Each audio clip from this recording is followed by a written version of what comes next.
Hi friends, good to get an opportunity to connect to you.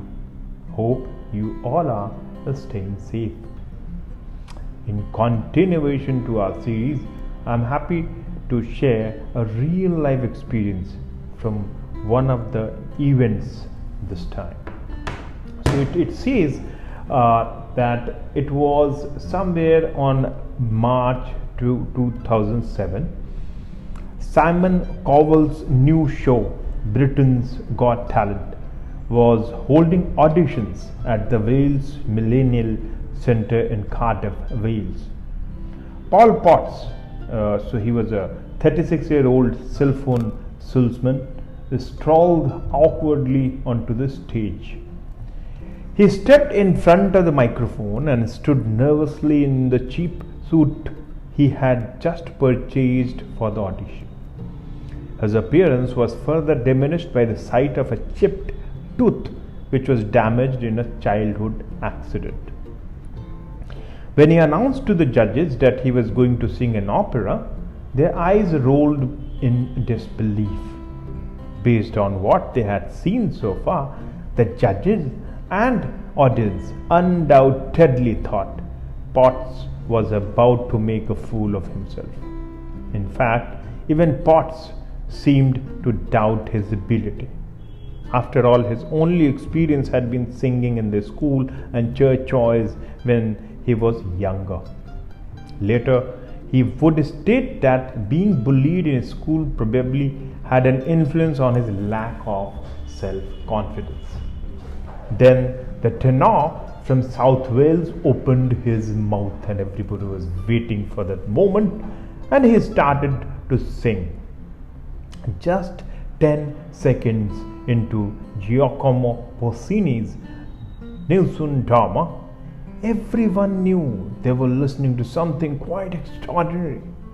Within 20 seconds, the audience of 2,000 began cheering loudly. By the end of the performance, many in the audience and one of the judges had been brought to tears by the amazing performance they had just witnessed. Potts received a standing ovation. Simply magical, said Simon Cowell. Incredible, agreed fellow judges Piers Morgan. The third judge, Amanda Holden, was moved to tears and said his voice had left her covered in goosebumps.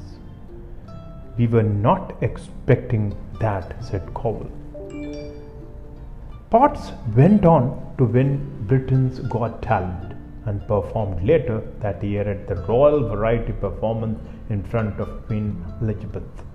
By day, I sell mobile phones, Paul Potts said when somebody asked him. So he again added, my dream is to spend my life doing what I feel that I was born to do. So, obvious, to sing opera. So in nutshell, what we have observed from this entire incident is that every person needs to dream big in spite of whatever circumstances he is into. I think that dream makes him, motivates him, drives him to act, to do big things and to chase his dreams. And in this entire journey, I think somewhere he achieves that big thing which he finally wants to have. So with that, I'm sure you must have found this interesting. Thanks to you. Take care of yourself. See you again. Bye-bye.